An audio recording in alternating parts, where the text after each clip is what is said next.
नमस्कार, आपके साथ मैं हूं सुचारुता कुकरेती और माइक ऑन हो चुका है। आज की बड़ी खबरों पर माइक ऑन है और जो खबरें आपके लिए लेकर आई हूं एक एक करके आपको बताऊंगी। सबसे पहले बात होगी संगठन के बाद अब सरकार।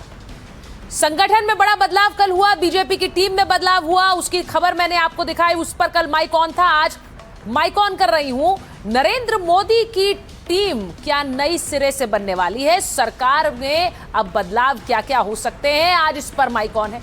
इसी के साथ माइक ऑन कर रही हूं वंदे मातरम पर। 6 छंद बनाम 2 छंद की क्या ये लड़ाई हो गई है? क्या कांग्रेस पार्टी अब खुलकर कह रही है कि हम 2 छंद ही गाएंगे?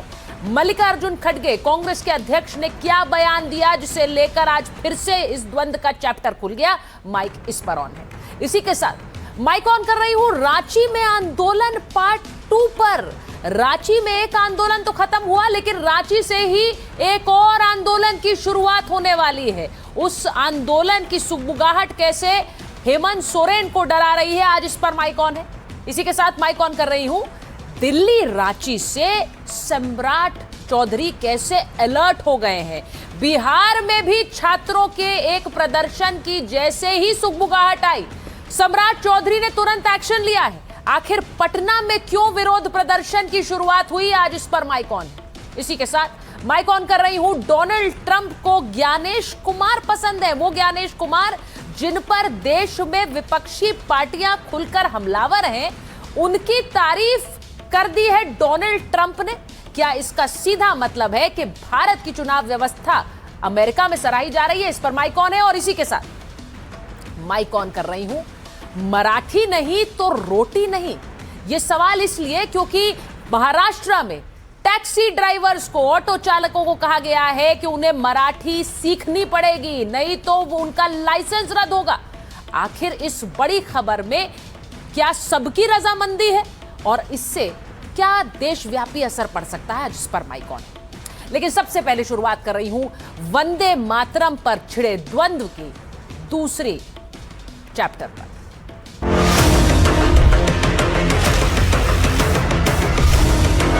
जो महात्मा गांधी जी वंदे मातरम गाते वही नहीं गाते। ये चाटुकारों का काम थे। वंदे मातरम कहते हुए लाठियां खाई हमारी पार्टी ने, ये थे तब। आज हम पूरे कांग्रेस की मानसिकता पर एक सवाल खड़ा चाहते हैं। इनको नया नया वंदे मातरम से प्रेम है। वंदे मातरम का आड़ ले करके अपनी नाकामियों को छुपाने का प्रयास करते हैं।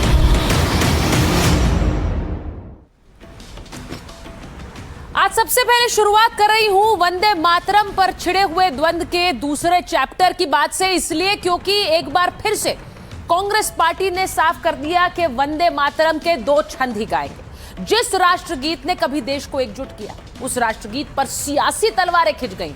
आप जो तस्वीर मेरे पीछे देख रहे हैं, ये गोवा की तस्वीरें हैं जहां कांग्रेस अध्यक्ष मल्लिकार्जुन खड़गे पहुंचे थे और वहां वंदे मातरम के 2 ही छंद गाए गए।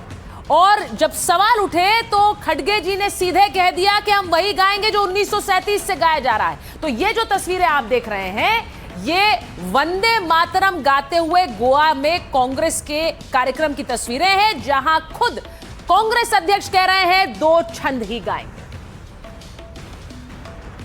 जो महात्मा गांधी जी वंदे मातरम गाते वही नहीं गाए। जो जवाहरलाल नेहरू गाए थे वही गाए। अब तक 18 साल तक उन्होंने जो गाया, ऐसे उनकी सेंट्रल गवर्नमेंट वाजपेयी ने जो गाया वही गाया। तो मल्लिकार्जुन खड़गे क्या कह रहे हैं? क्या वंदे मातरम पर अब कांग्रेस का स्टैंड क्लियर हो गया है? क्या 2 छंद ही गाएगी कांग्रेस पार्टी? कांग्रेस ने तय कर लिया पूरा वंदे मातरम नहीं गाएगी। गोवा में कांग्रेस अध्यक्ष की रैली में सिर्फ 2 छंद गाए गए। खड़गे जी ने सफाई में 78 साल के इतिहास का हवाला दे दिया। मल्लिकार्जुन खड़गे ने सफाई में अटल बिहारी वाजपेयी, पीएम मोदी का जिक्र किया। उन्होंने कहा कि जितना हमने गाया वाजपेयी ने भी उतना ही गाया था। महाराष्ट्र में भी कांग्रेस नेता पूरे वंदे मातरम के खिलाफ उतर आए हैं। कांग्रेस नेता खुलेआम कह रहे हैं कि वंदे मातरम में 2 ही छंद हैं, हम तो वही गाएंगे। और ये सिर्फ महाराष्ट्र नहीं है, केरल में भी यही हो रहा है। केरल में कांग्रेस की अगुवाई वाली यूडीएफ की सरकार है। केरल में 15 अगस्त के कार्यक्रम में वंदे मातरम नहीं गाया गया। अब कई कांग्रेस नेता कह चुके हैं कि पूरा राष्ट्रगीत नहीं गाएंगे। कांग्रेस अध्यक्ष खड़गे तो केंद्र सरकार को चुनौती दे रहे हैं।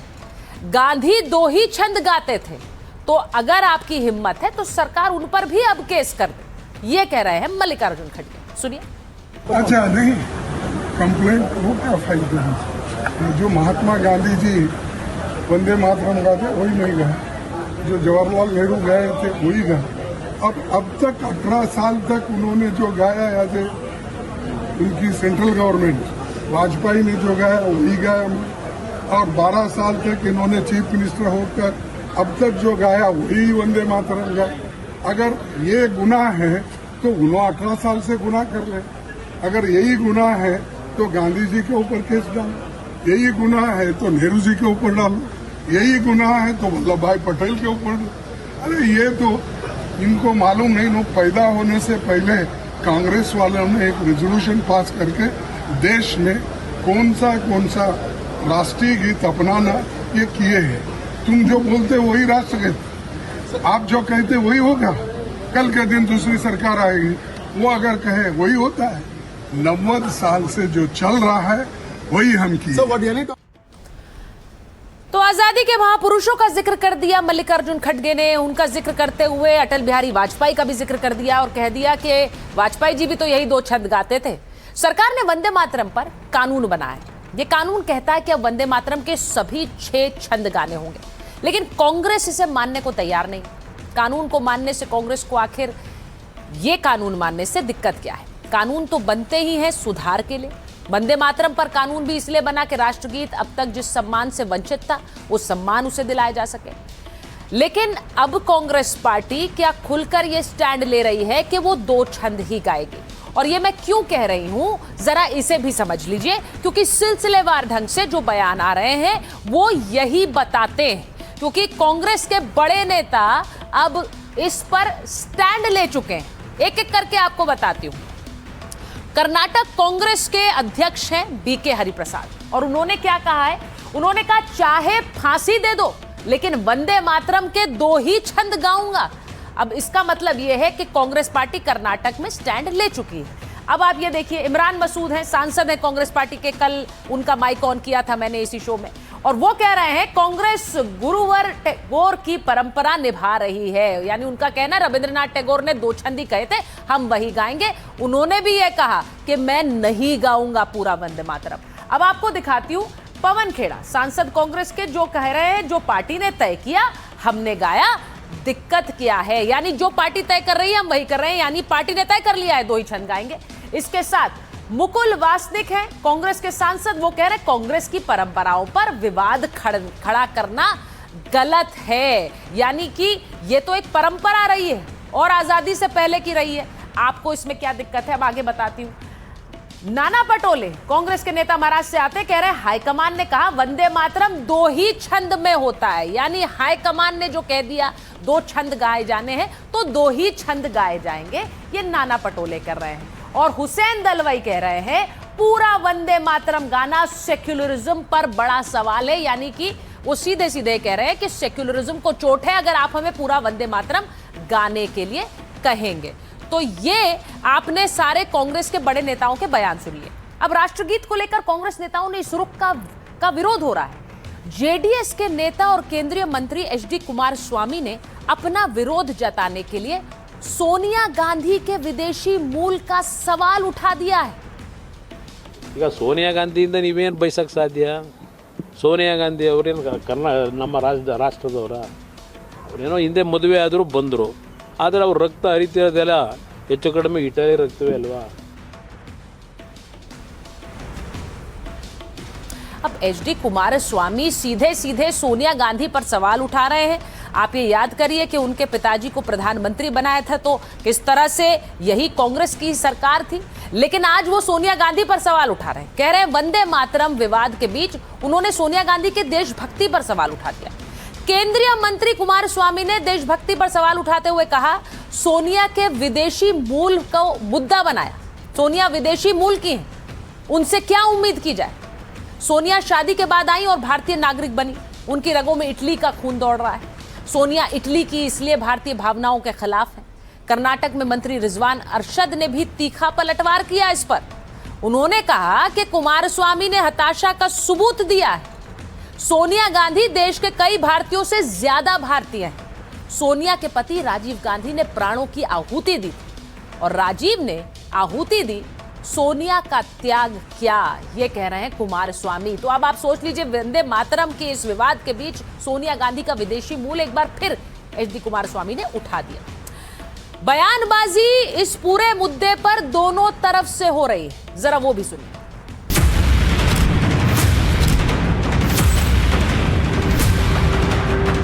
अब ये कांग्रेस है ही नहीं, ये चाटुकारों का कांग्रेस। जो कांग्रेस हमारे पूर्वज आजादी की लड़ाई लड़े, और वो कांग्रेस अब नहीं है। हमारे देश के संवैधानिक पूर्वज, वैचारिक पूर्वज, मॉडर्न इंडिया के जिन्होंने नींव डाली, उन्होंने गुरुदेव रविन्द्रनाथ टैगोर की सलाह मानकर जो पार्टी ने अडॉप्ट किया, हमने वो गाया, उसमें किसी को क्या दिक्कत।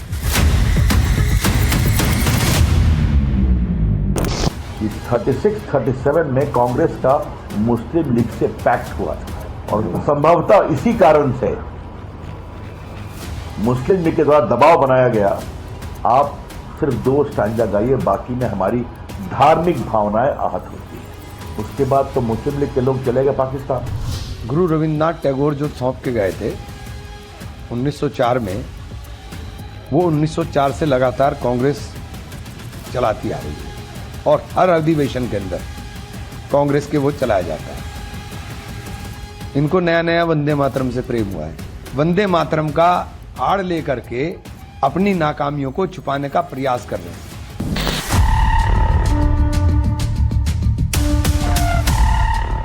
कांग्रेस लगातार सनातन संस्कृति का, देश के जो हमारे स्वतंत्रता संग्राम सेनानी हैं और जो स्वतंत्रता संग्राम का गीत था, उसका लगातार अपमान कर रही है।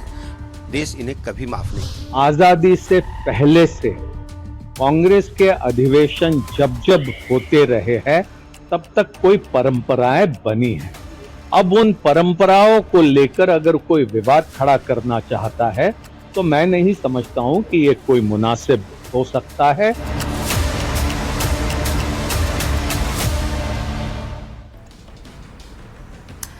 अब आपको यह भी बताऊं कि वंदे मातरम पर विवाद पर बीजेपी सांसद नेत्री कंगना रनौत ने भी कांग्रेस पर तीखा हमला बोला है। अब कंगना रनौत संसद में आती हैं, उनके कई बयानों से पार्टी के लिए कई बार मुश्किलें भी खड़ी हुई हैं। हाल ही में जेनजी पर जो उन्होंने बयान दिया था, उससे पार्टी के लिए काफी मुश्किलें खड़ी हुई, लेकिन कंगना रनौत अपने बयान खुलकर देती है।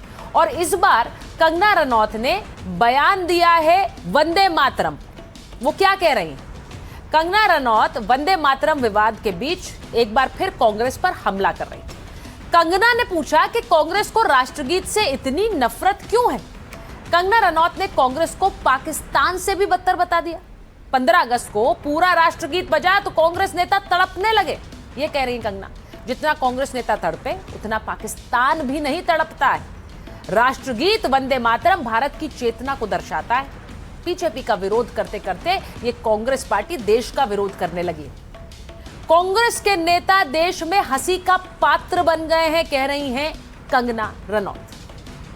कैमरा को ना प्रभाव करके उसको बंद कराने के लिए, जैसे मानो मैं कहूँगी कि इस तरह से उनमें तड़पन होने लगी कि जैसे कोई, मैं तो कहूँगी कि पाकिस्तान के लोग इतना नहीं तड़पते हैं जितना कि वो लोग अपने, तो देख के अभी तो खैर पूरे हंसी का पात्र पूरे देश में बन गए हैं। लेकिन कांग्रेस जो है, मैं कहीं ना कहीं कहूँगी कि बीजेपी विरोधी बनती बनती अब देश विरोधी बन चुकी है।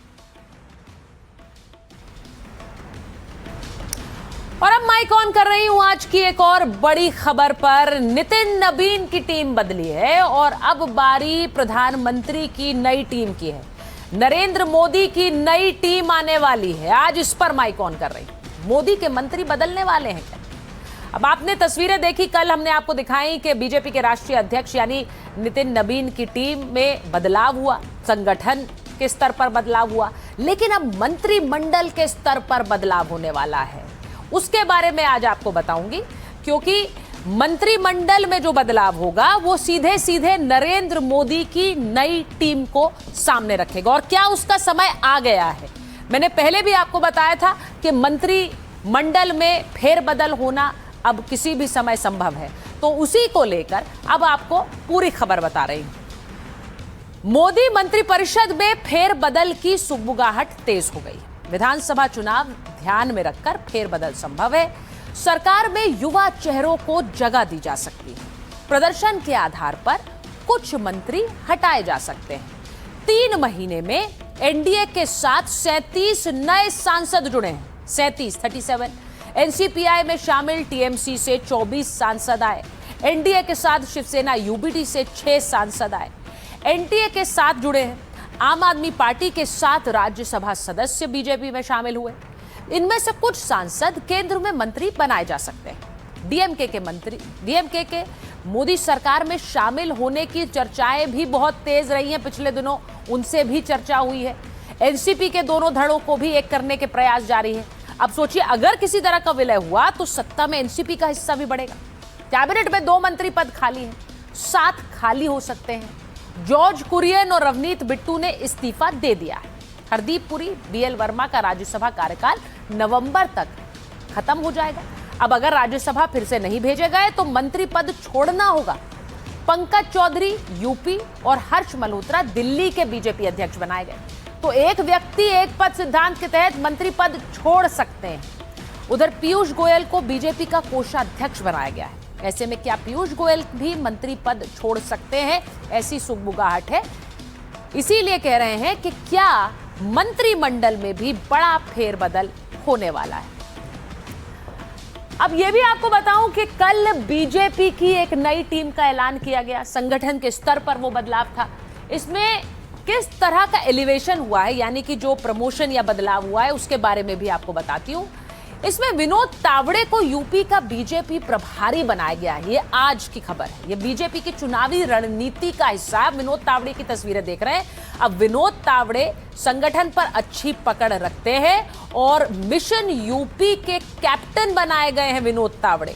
तो उत्तर प्रदेश जो बीजेपी के लिए सबसे अहम है, इस वक्त 27 में चुनाव आने हैं, वहां विनोद तावड़े कैसे लीड करेंगे? नितिन नवीन की नई टीम में यूपी का चुनावी फॉर्मूला 2027 में यूपी समेत 7 राज्यों में विधानसभा चुनाव है। अब बीजेपी का सबसे ज्यादा फोकस यूपी पर है। टीम में उन चेहरों को तरजीह दी गई है जो जीत दिला सकते हैं।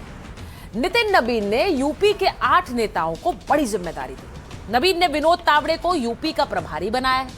चुनावी जीत के मामले में तावड़े का शानदार रिकॉर्ड है। 2020 में हरियाणा प्रभारी बने, बीजेपी 2024 में जीती।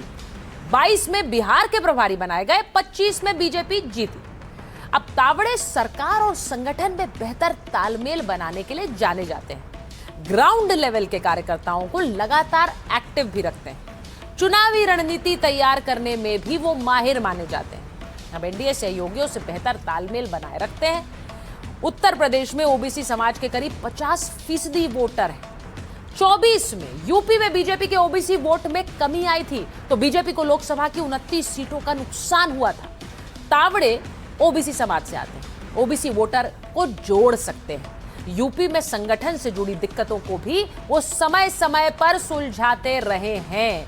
और ये भी देखिए कि जब विनोद तावड़े को प्रभार मिला तो तारीफ प्रतिद्वंदी भी कर रहे हैं। जिस तरह से विनोद तावड़े जी हमारे उत्तर प्रदेश के प्रभारी और गुजरात से हमारे पाटिल जी आ रहे हैं, तो दोनों ही बहुत ही अनुभवी हैं। और खासकर अगर बात की जाए विनोद तावड़े जी की, तो वो छात्र यूनियन से लेकर और उनका संगठन का जो अनुभव है वो बहुत बड़ा अनुभव है। मुझे लगता है कि हम फिर से उनके प्रभार के बाद उत्तर प्रदेश में भी प्रचंड बहुमत की जीत हासिल करेंगे। विनोद तावड़े जी हमारे हैं, उसमें सबसे अनुभवी व्यक्ति अगर कोई होगी तो विनोद तावड़े है। उसमें संगठन के बारे में देख लेंगे, संगठन है उनका।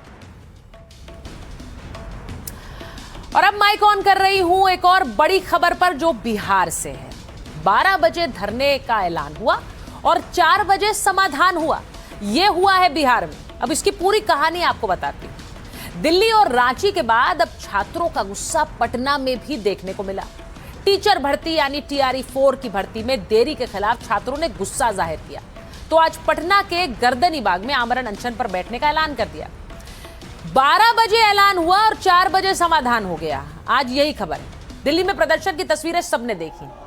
फिर रांची में सरकार के खिलाफ छात्रों ने अपनी मांगों को लेकर मोर्चा खोला, वो भी देखा। लेकिन इन्हीं तस्वीरों से सबक लेकर बिहार सरकार ने कुछ ही घंटों में धरने पर बैठे प्रदर्शनकारियों की मांगे मान ली, क्योंकि जो दिल्ली और रांची में हुआ वो कहीं बिहार में ना हो। अब पूरी खबर आपको सबसे पहले तस्वीर दिखा देती हूँ। तस्वीर आपको पटना की दिखाती हूँ। पटना में छात्रों का महा आंदोलन शुरू हुआ। अपनी मांगों को लेकर छात्र पटना के गर्दनी बाग मैदान में कुछ इस तरह से जुटे थे और देखते ही देखते सैकड़ों छात्र इकट्ठा हो गए।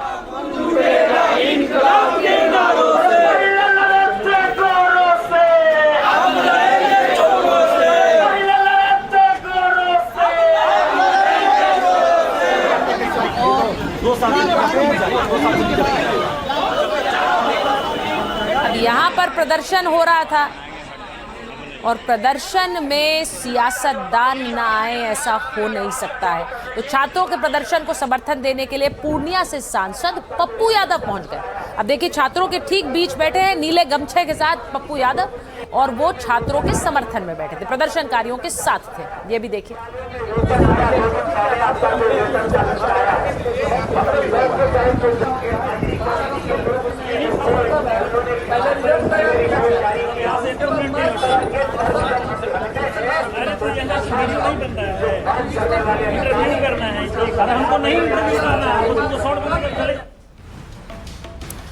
अब आपको बताती हूँ कि अगर छात्रों को अपनी बात मनवानी हो तो वो अपने पे आए तो 4 घंटे भी काफी होते हैं। वो क्यों कह रही? पटना में छात्र युवा के मुद्दे को लेकर एक महा आंदोलन शुरू हुआ। छात्र नेता दिलीप कुमार के नेतृत्व में छात्र न्याय सत्याग्रह शुरू हुआ। ये गर्दनी बाग धरन स्थल पर हजारों छात्र मांगों को लेकर बैठे।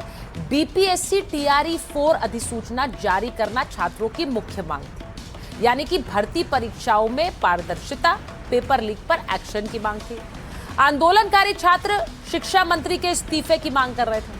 आंदोलनकारी छात्रों ने सरकार को 24 घंटे का अल्टीमेटम दिया। अल्टीमेटम क्या था कि टीआरई 4 का नोटिफिकेशन जारी कर दीजिए और अगर ये नहीं हुआ तो आंदोलन उग्र हो जाएगा। छात्रों की चेतावनी के बाद उन्होंने कहा चरणबद्ध भूख हड़ताल भी शुरू की जाएगी। मांगे नहीं मानी गई तो हम विधानसभा का घेराव करेंगे। अब छात्रों के आंदोलन शुरू होने के कुछ ही घंटों के बाद एक्शन हो गया। बिहार सरकार ने छात्रों की मांगे मानकर विज्ञापन जारी कर दिए। अध्यापकों की भर्ती के लिए टीआरई 4 की अधिसूचना जारी कर दी। अब बीपीएससी ने कुल 32,388 पदों पर भर्ती की घोषणा कर दी है। टीचर भर्ती से जुड़ा ये मामला था और जैसे ही वहां प्रदर्शन शुरू हुआ, बिहार में सरकार ने उसकी अधिसूचना जारी कर दी। सम्राट सरकार ने प्रदर्शनकारी छात्रों की मांगे मान ली, लेकिन इसके बाद भी तेजस्वी यादव प्रदर्शन स्थल पहुंचे और उन्होंने कहा कि सरकार बच्चों का भविष्य खराब कर रही है।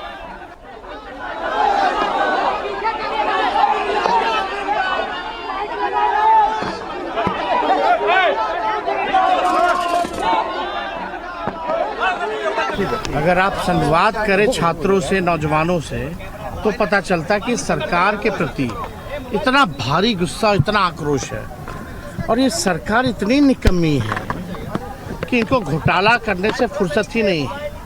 डस्टबिन घोटाला, एस्टीमेट घोटाला, सीएजी घोटाला, ऋषुश्री घोटाला, सृजन घोटाला, लेकिन एक बार भी ये कहते थे सरकार में चुनाव से पहले कि 2 करोड़ लोगों को नौकरी रोजगार देंगे। आज 1 लाख भी लोग नहीं दे पा रहे।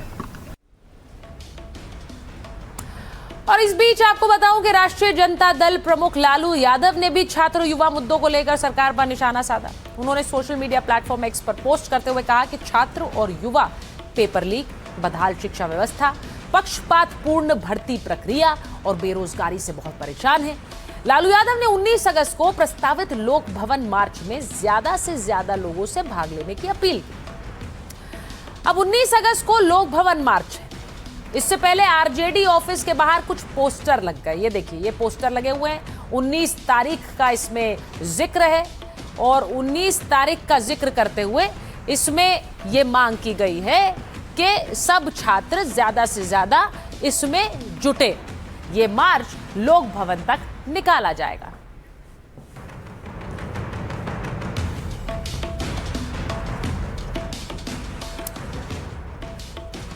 अब तेजस्वी यादव कैसे सम्राट चौधरी को चुनौती दे रहे हैं। छात्रों के समर्थन में लालू की पार्टी हुंकार भर रही है। 19 अगस्त को लोक भवन मार्च का ऐलान किया है।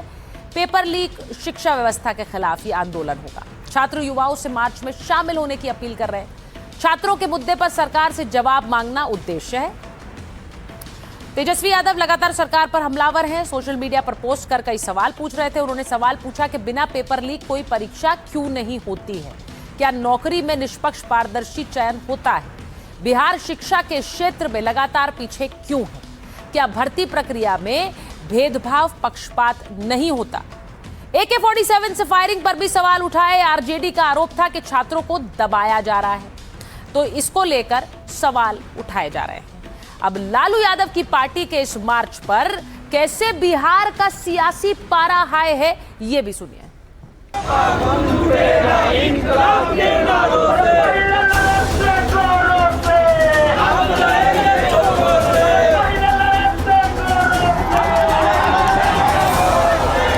छात्रों की आवाज़ को दबाने में ये लोग लगे रहे, लेकिन हम लोग उनकी आवाज़ को जो है दबने नहीं देंगे। हम सब लोग कल मजबूती के साथ शांतिपूर्ण ढंग से अपनी आवाज़ को जो है बुलंद करें। तेजस्वी जी, मैंने पहले भी कहा था कि वो पार्ट टाइम पॉलिटिक्स करते हैं। जब ये इशू था तो उस देश में भी नहीं थे। उनको कोई कंसर्न छात्रों के उनके पेपर लीक से कुछ नहीं। कल नेट स्टूडेंट्स को लेकर के और भी बहुत सारे मुद्दे हैं जो बिहार के जो स्टूडेंट्स हैं, और कहा जाता है कि युवा जो है वो भविष्य होता है, तो उसके लिए उसके डिमांड के लिए 15 अगस्त को लापता, विधानमंडल के सेशन में लापता, बांकीपुर के उपचुनाव में 48 घंटा के लिए राजनीतिक योगदान देना, यह बताता है कि अब तेजस्वी यादव फिनिश की ओर हैं। अब लालू जी नए परिवार में नए मोहरे की खोज में। ये दलगत राजनीति से ऊपर है। छात्र युवा सब एक साथ होंगे, तिरंगा कांधे पे होगा, और तिरंगे की जो भावना है उसके अनुरूप हम अपनी मांग को लेकर के आगे बढ़ें।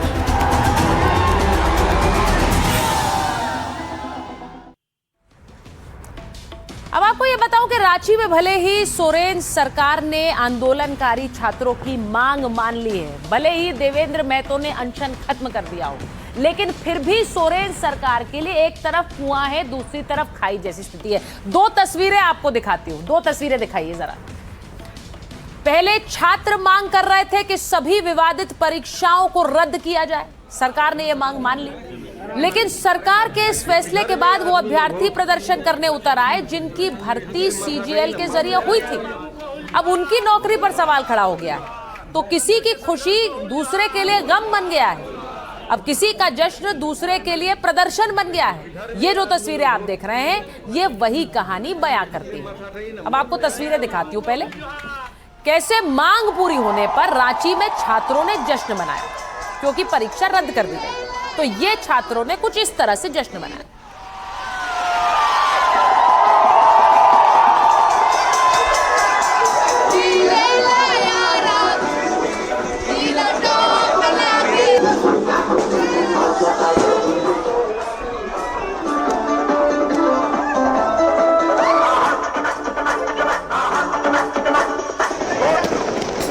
अब आपको एक और तस्वीर दिखाती हूं। यहां पर छात्रों ने जश्न मनाया तो पिछले कई दिनों से अनशन पर बैठे देवेंद्र महतो ने अपना अनशन खोला। देवेंद्र महतो की तस्वीरें चलाइए जरा। देवेंद्र महतो ने अपने अनशन खोला और उनके अनशन खोलने के दौरान सोनम वांगचुक ने उन्हें फोन किया। तो सोनम वांगचुक ने उनसे वीडियो कॉल पर बात की। अब उनको धन्यवाद भी दिया सोनम वांगचुक को देवेंद्र महतो ने, और सोनम वांगचुक ने उनका हौसला बढ़ाया। ये भी देख लीजिए, क्योंकि देवेंद्र महतो को रांची का सोनम वांगचुक कहा जा रहा था। पूरी कर लिया सरकार। मोटिवेट होकर के झारखंड के छात्रों का आपका आशीर्वाद से हम लोग लड़े, और आज भूख हड़ताल के 16वें दिन और आंदोलन के 23वें दिन हमारे डिमांड पूरी कर ली है सरकार। देवेंद्र जी, आपकी निष्ठा को सलाम करता हूं, अभिनंदन करता हूं। अब मांगे पूरी होने के बाद देवेंद्र महतो ने ऐलान किया कि आने वाले समय में लीक प्रूफ परीक्षा की मांग को लेकर अभी भी आंदोलन जारी रहेगा।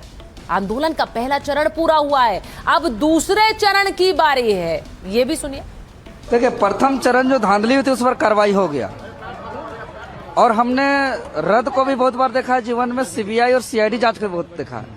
इससे छात्र का न्याय नहीं हो पाता है। तो हम चाहते हैं कि आने वाला पीढ़ी को या आने वाले समय में जितना भी परीक्षा हो वो लीक प्रूफ हो।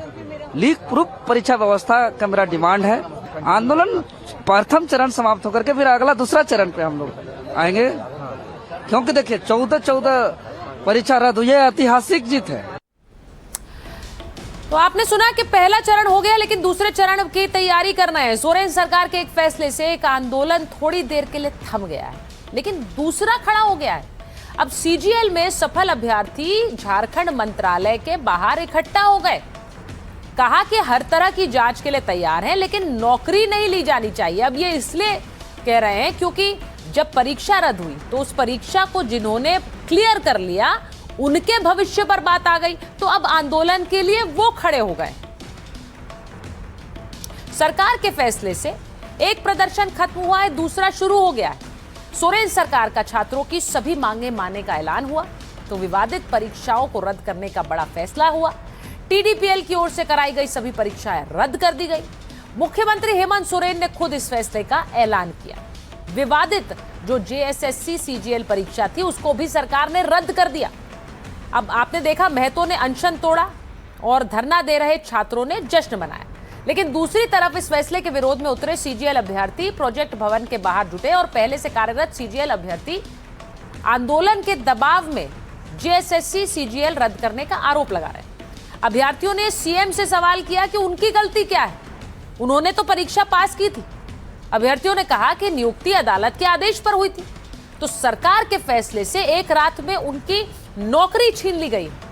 अब ये फैसला वापस नहीं लिया तो सड़क पर हम भूख हड़ताल करेंगे। तो सोचिए, एक आंदोलन से जान बचाई, लेकिन दूसरी तरफ लोग खड़े हो गए क्योंकि उनके भविष्य का भी सवाल है। वो क्या कह रहे हैं जरा सुनिए।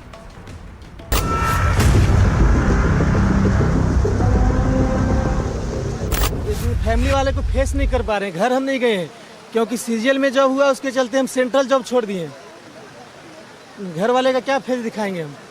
बहुत खराब हो रहा है और बहुत खराब डिसीजन है सरकार का। ये जांच का विषय है ना, सरकार चाहे जिस स्तर से चाहे जांच कर सकती है। हम लोग हर स्तर पे उनको समर्थन करने के लिए रेडी हैं।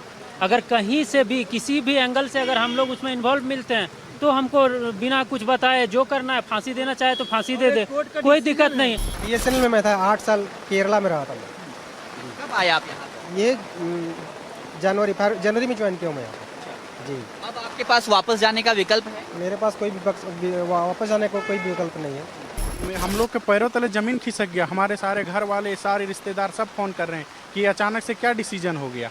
ऐसा तो कोई आशंका नहीं था हम लोगों के बीच में। ये तो एक समझिए से भीड़ से प्रभावित होकर डिसीजन लिया गया है। कुछ लोग आके बोल दिए और उससे प्रभावित होकर आप त्वरित कोई डिसीजन ले। भीड़ तंत्र लोकतंत्र पे हावी हो जाएगा तो भारत में कोई तो परीक्षा ही नहीं अच्छी से संचालित हो पाएंगी। कुछ लोग गलत थे तो उनको निकाला जाता। पूरी प्रक्रिया को रद्द करने का क्या मतलब था? लोग यहाँ जॉब कर रहे हैं जैसे में, अगर जांच करना बढ़िया जांच कीजिए, जो है गलत उसको निकालिए। अब आप उस नौकरी में नहीं जा सकते? नहीं, आप देखते हैं उपाय लगा रहे हैं क्या होता है, लेकिन अभी हम लोग का कोर्ट में लड़ेंगे क्या होता है। तो जिन लोगों ने परीक्षा पास कर ली, उनकी नियुक्तियां हुई, उनका कसूर क्या है? वो सही कह रहे हैं, लेकिन अब क्योंकि परीक्षा रद्द कर दी गई है तो गाज इन पर गिर रही है। ऐसे में अब सोरेन सरकार को दोनों ही पक्षों को देखना पड़ेगा और शायद लड़ाई लंबी हो। माइक ऑन कर रही हूं आज की एक और बड़ी खबर पर। अमेरिकी राष्ट्रपति डोनाल्ड ट्रंप ने कैसे भारत की चुनावी व्यवस्था की तारीफ की है। अमेरिका में तारीफ हो रही है, भारत में तकरार हो रही है। अब आपको पूरी खबर बताती हूं। अमेरिकी राष्ट्रपति डोनाल्ड ट्रंप ने भारत की चुनाव व्यवस्था का हवाला देते हुए सेव अमेरिका एक्ट को पास कराने की अपील की। उन्होंने एक पोस्ट किया है सोशल मीडिया पर, जिसमें उन्होंने ज्ञानेश कुमार का जिक्र किया और इस पोस्ट से एक नया सियासी विवाद खड़ा हो गया। अब मैं आपको डोनाल्ड ट्रंप की वही पोस्ट दिखा रही हूं जिसमें उन्होंने भारत के सीईसी का जिक्र किया, चीफ इलेक्शन कमिश्नर का जिक्र किया, और क्या लिखा जरा वो आपको बता देते हैं। डोनाल्ड ट्रंप ने भारत के चुनावी सिस्टम की तारीफ की। Social media platform truth social पर ट्रंप का एक पोस्ट आया जिसमें उन्होंने लिखा कि भारत के सीईसी ज्ञानेश कुमार ने हमारे प्रशासन से पूछा, मतलब ज्ञानेश कुमार ने सवाल किया कि बिना वैध फोटो आईडी के अमेरिका में चुनाव कैसे हो सकते हैं। भारत के पिछले चुनाव में तकरीबन 64 करोड़ वोटर थे, 1% से भी कम लोगों ने डाक से वोट दिया और हर वोटर के पास वैलिड फोटो पहचान पत्र था और यह बहुत जरूरी है भारत में अगर आप वोट डालते हैं। ये डोनाल्ड ट्रंप ने अपने पोस्ट में लिखा कि देखिए भारत में इतने लोग वोट डाल रहे थे और उनके पास वैलिड फोटो आईडी था। तो डोनाल्ड ट्रंप ने कहा कि अमेरिका में हमें भी द सेव अमेरिका एक्ट पास करने की जरूरत है। अमेरिकी चुनावों की सुरक्षा और विश्वसनीयता बढ़ाने की जरूरत है, यानी कि जैसा भारत में हो रहा है फोटो वोटर आईडी कार्ड वैसा अमेरिका में भी होना चाहिए। अब डोनाल्ड ट्रंप ने यह पोस्ट कर दिया, लेकिन ट्रंप के इस पोस्ट पर कैसे कांग्रेस और बीजेपी में सियासी खींचतान हो रही है वो भी सुनिए। तारीफ कर रहे हो, बहुत अच्छा कर रहे हो, ले जाओ अपने साथ, इनको वहीं रखो, हमारे ज्ञानेश कुमार गुप्ता जी को, और अगली फ्लाइट से हम थोड़ी हमारी ईवीएम्स भी भेज देते हैं और वहां एसआईआर की एक्सरसाइज भी करवा लो। देख लेना डोनाल्ड ट्रंप भी लाइन में लगे होंगे। मेरे माताजी ने वहां वोट दिया था, मेरे पिताजी ने यहां वोट दिया था, देखना फिर क्या होता है। तो दुनिया सलाम करती है हमारे लोकतंत्र को, उस लोकतंत्र को कमजोर करने की जो आप कोशिश कर रहे हैं वो मत करिए, क्योंकि वही हमारी सबसे बड़ी ताकत है। मैं तो आज इस आपके मंच से ये जरूर कहना चाहूंगी कि चाहे वो चुनाव आयुक्त हो या सरकार में बैठे हुए लोग हों, उनको सुनना चाहिए कि हिंदुस्तान की किस बात की तारीफ हो रही है, हमारे लोकतंत्र की, हमारी फ्री एंड फेयर इलेक्शंस की। ये प्रायोजित सवाल है और प्रायोजित बात है। इस देश में चुनाव आयोग ने क्या क्या किया है, किस तरह से लोगों को मताधिकार से वंचित किया है, किस तरह से उनके अधिकार छीने हैं, एक बहुत लंबी बहस का मुद्दा है किसी भी जागरूक समाज के लिए। और आप देखिएगा कि आने वाले दशकों में जब भी ये दौर चुनाव आयोग का याद किया जाएगा तो वो अच्छे शब्दों में नहीं याद। देखिए, भारत की चुनाव व्यवस्था, चुनाव प्रक्रिया वो अनुपम है। जिस तरह से पब्लिक के मैंडेट को सहजता के साथ में भारत में स्वीकार किया जाता है, दुनिया के कई बड़े लोकतांत्रिक देशों में इस तरह की व्यवस्था नहीं हो सकती, क्योंकि कांग्रेस पार्टी तो अपने हिसाब से, अपनी अनुकूलता से ऐसे सारे बयानों को पिक एंड चूज करती है। एक बार फिर कर लेंगे। तो chief election commissioner Gyanesh Kumar खासकर एसआईआर की प्रक्रिया के दौरान विपक्ष के निशाने पर रहे, लेकिन आज डोनाल्ड ट्रंप ने उनका नाम लेते हुए पोस्ट कर दिया, तो इससे सियासी तलवारें एक बार फिर से खिंच गई। लेकिन बड़ी बात यह है कि भारत में इतने वोटर्स के बावजूद एक इलेक्शन प्रक्रिया अच्छी तरह से संपन्न होती है, इसे लेकर एक विदेशी भी तारीफ कर रहा है। ये बड़ी बात है। बढ़ते हैं आगे और बात करेंगे महाराष्ट्र की। महाराष्ट्र में क्या भाषा सीखना अनिवार्य होगा, वरना आप वहां पर अपनी कमाई नहीं कर सकते हैं। ये खबर मैं क्यों बता रही हूं आपको, क्योंकि महाराष्ट्र को लेकर यही आदेश आया है। महाराष्ट्र में टैक्सी और ऑटो रिक्शा चालकों के लिए मराठी भाषा का मुद्दा फिर गर्मा सकता है। सरकार ने मराठी सीखने के लिए 100 दिन की मोहलत दी थी, वो खत्म हो चुकी है। सरकार का कहना था कि ट्रांसपोर्ट डिपार्टमेंट यह तय करेगा कि भाषा की शर्त पूरी नहीं करने वाले ड्राइवरों का लाइसेंस या परमिट सस्पेंड करने जैसी कार्रवाई होगी। अब आपको बताऊं कि इन्हें कहा गया कि मराठी सीखिए, वरना आप यहां काम नहीं कर सकते हैं, और अगर आपको मराठी भाषा नहीं आएगी तो आपका लाइसेंस भी कैंसिल हो जाएगा। अब ये अपने आप में ऐसी खबर थी जिससे वहां टैक्सी ड्राइवर्स भी परेशान थे। मुंबई में टैक्सी चलाने के लिए मराठी सीखनी पड़ेगी। सरकार ने ड्राइवर्स को मराठी सीखने के आदेश दिए, मराठी सीखने और ट्रेनिंग पूरी करने का मौका दिया। 1.25 लाख ड्राइवर्स ने ट्रेनिंग कर सर्टिफिकेट भी हासिल कर लिया भाषा का। अब इस नियम को लागू करने की प्रक्रिया शुरू हो गई। सरकार अब मराठी नहीं जानने वाले ड्राइवर्स पर एक्शन लेगी। नियम को लेकर परिवहन मंत्री प्रताप सरनाइक ने यह जानकारी दी। अब ड्राइवर का लाइसेंस तुरंत रद्द नहीं किया जाएगा, यह भी कहा उन्होंने, लेकिन पहले ऐसे ड्राइवर्स को 30 दिन का नोटिस दिया जाएगा। नोटिस अवधि में भी अगर ड्राइवर मराठी नहीं सीखता, ड्राइविंग लाइसेंस 3 महीने के लिए निलंबित किया जाएगा। अगर निलंबन के बाद भी ड्राइवर मराठी नहीं सीखता तो ड्राइवर का लाइसेंस स्थायी रूप से रद्द कर दिया जाएगा। अब जरा सुनिए क्या कह रहे हैं महाराष्ट्र के टैक्सी ड्राइवर्स। मराठी सीख रहा हूँ, इंटरव्यू दिया हूँ, और वो जो है सर्टिफिकेट बना के देने में बोले हैं 15 दिन का समय लगेगा। तो समय जब तक हम लोग को दिया गया है कम से कम, और जो लोग अभी नहीं सीखे हैं उनको सीखने के लिए टाइम देना चाहिए। सबका रोजी रोटी है, अभी उस पर चल रहा है, तो अभी बोलेंगे एक लाइसेंस रद्द कर देगा तो सबको डर लगा है। ऐसा लाइसेंस तो रद्द नहीं करना चाहिए। हाँ बोलो कि भाई मराठी बोला सीखो जरा। लाइसेंस तो पुराना है, 25 साल 30 साल का लाइसेंस है। अभी रद्द कर दोगे तो हम लोग को कुछ न कुछ दो ना भाई। क्या सिखाया जा रहा है आपको पाठशाला में? बस पाठशाला में यही सिखाते हैं आने जाने के लिए मराठी में। हाँ, कैसे बोलना है, कैसे वो करना है। बहुत आपने टैक्सी ड्राइवर्स को सुना, ऑटो चालकों को सुना। महाराष्ट्र सरकार की दलील है कि अगर ऑटो और टैक्सी ड्राइवर मराठी सीख लें तो इससे सहूलियत होगी। बात गलत नहीं, संवाद आसान जरूर हो जाएगा, लेकिन इसके नाम पर सीधे रोजी रोटी छीनने की धमकी कहां तक ठीक है? इस पूरे मसले का एक पहलू और है। ऐसा नहीं है कि रोजी रोटी के लिए सिर्फ दूसरे राज्यों से लोग महाराष्ट्र पहुंचते हैं, महाराष्ट्र के लोग भी तो दूसरे राज्यों में जाते हैं। अगर वहां भी ऐसे ही नियम बना दिए जाए तो क्या होगा? स्थानीय भाषा न आने पर नौकरी और धंधा छीन लिया जाए तो क्या यह जायज है? इसके बाद जो नफरत और अराजकता फैल सकती है उसकी जिम्मेदारी कौन लेगा? देश का संविधान हर नागरिक को देश के किसी भी कोने में जाकर रहने और सम्मान से काम करने का अधिकार देता है। तो क्या महाराष्ट्र सरकार का यह आदेश लोगों के उस बुनियादी हक के खिलाफ नहीं है? ये आप ही सोचिए। और माइक ऑन है में आज के लिए फिलहाल इतना ही। आपसे मुलाकात होगी कल एक बार फिर रात 8 बजे।